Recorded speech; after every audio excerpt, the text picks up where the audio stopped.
Everyone, and welcome back to Helo Sports World once again. And we are only a few days away from UFC 271, the second pay per view of 2022, and presumably one of the biggest main events of the year, with Israel Adesanya defending his UFC middleweight championship against Robert Whittaker in a rematch. Overall, there was a big week in the UFC's middleweight division, with Sean Strickland facing Jack Hermanson in a big main event fight this past weekend, and Derek Bronson and Jared Cannonier also set to face each other on the undercard of UFC 271, with the winner possibly getting the next title shot. So yeah, a lot on the line at UFC 271, especially with the division's two top guys facing off in a huge rematch. And without any further ado, welcome to the UFC 271 preview, prediction, and breakdown video. Let's get straight into it.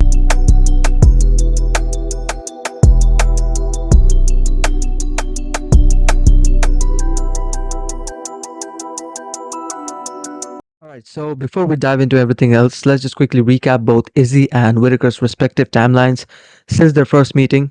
Obviously, the first fight went down back in 2019 at UFC 243, with Izzy winning via second round TKO.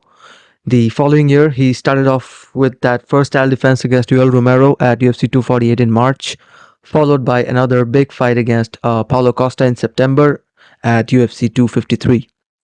Now, I believe that the narrative leading up to both those fights was that both Romero and Costa were among two of the strongest and powerful hitters in the middleweight division at that point, and Izzy's power was no match compared to both these guys. But Izzy, of course, proved that narrative wrong. He beat Romero via decision in what was sort of a lackluster fight, but then he just completely ran through Paulo Costa and shut all his critics up for good.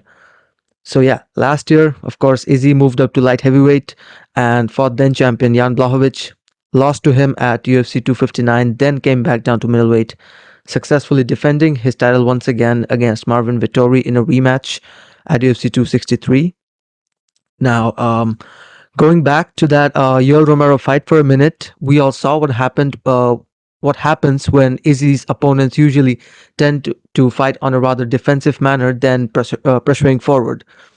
Romero throughout that fight was almost inviting Adesanya to be more offensive, and when Izzy actually tried to engage into action and got in range, Romero caught him with that big left overhand in that first round.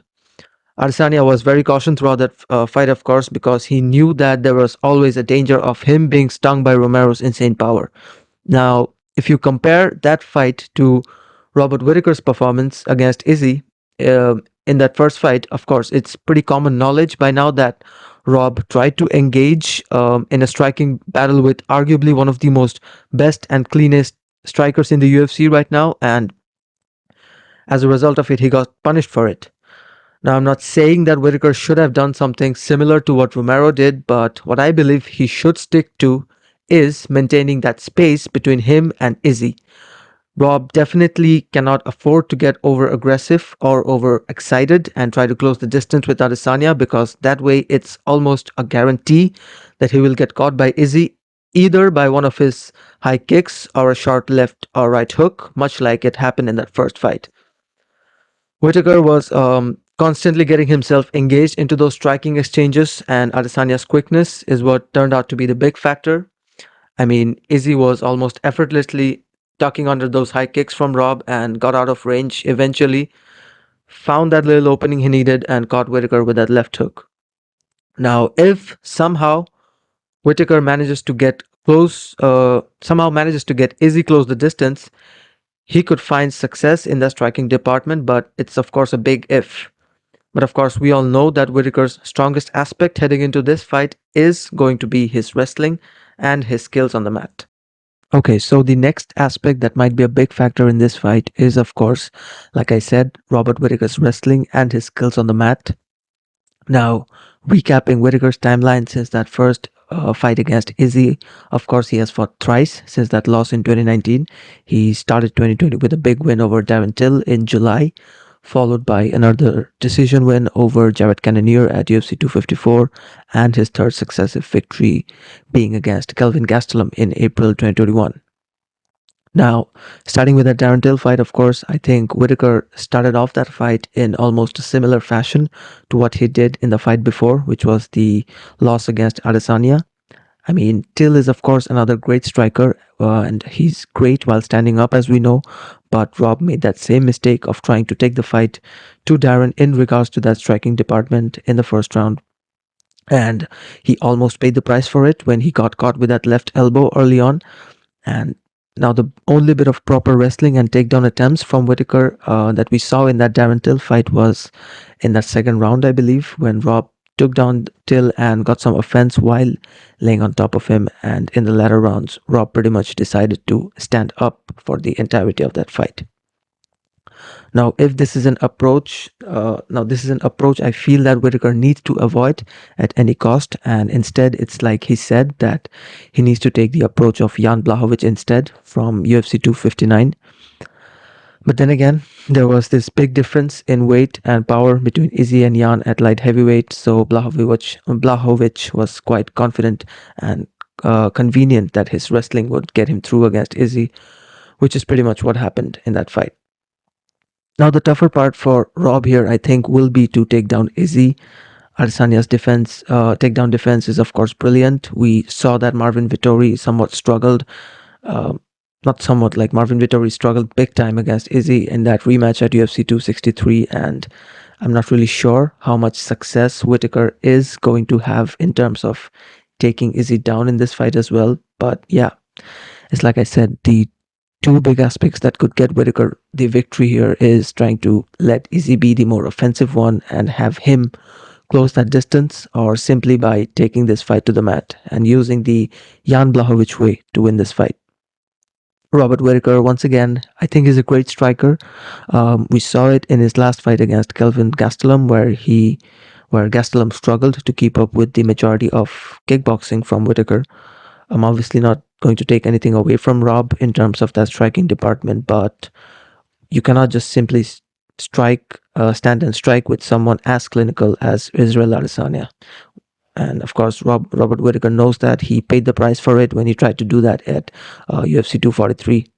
So yeah, like I said, the two best approaches for Robert Whittaker would be to have Izzy close the distance or take this fight to the ground.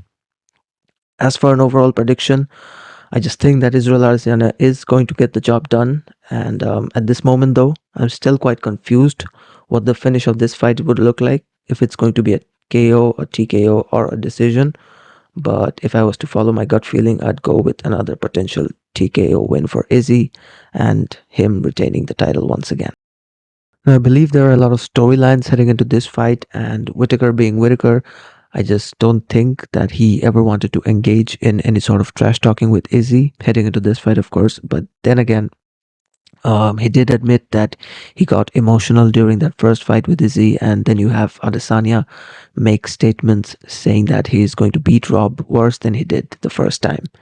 So, to be honest, I just think this is Izzy's way of trash talking and playing mind games in order to get into Whittaker's head. And I think Izzy did take note of Rob saying that he got emotional, and he's saying all these things to get more into his opponent's head. I just don't really think that these guys had such bad blood to begin with in the first place. But yeah, I guess that's just Izzy's. I mean, his demeanor was pretty much the same against Costa and Vittori in his last two middleweight fights, so I just don't think I should be surprised by such statements from Israel Adesanya. Anyway, for final predictions, like I said, I think Adesanya gets the job done once again this weekend. I think it's going to be a TKO, but I'm not really confident about it as well. For the rest of the main card, obviously I'm looking forward to the co-main event. Of course, should be a banger between Bam Bam, Taito Iwasa, and Derek Lewis, and of course the other middleweight fight between Jared Cannonier and Derek Brunson. I think I'm going to go with Black Beast in the co-main event, and for I'm going to go with Brunson, who I think gets it done with against Cannonier. His wrestling could definitely prove to be the difference in that fight. And yeah, definitely looking forward to Nasrat versus Bobby Green, which is going to open the main card, and Roxanne Modafferi in her final fight as well. So best wishes to her. And lastly, looking forward to the debut of Blood Diamond in the early prelims. probably the coolest nickname in all of mixed martial arts right now. Anyway, that's it for this UFC 271 breakdown video. Hope you guys enjoy the fights this weekend, and I'll see you guys in the next video. Thanks for watching.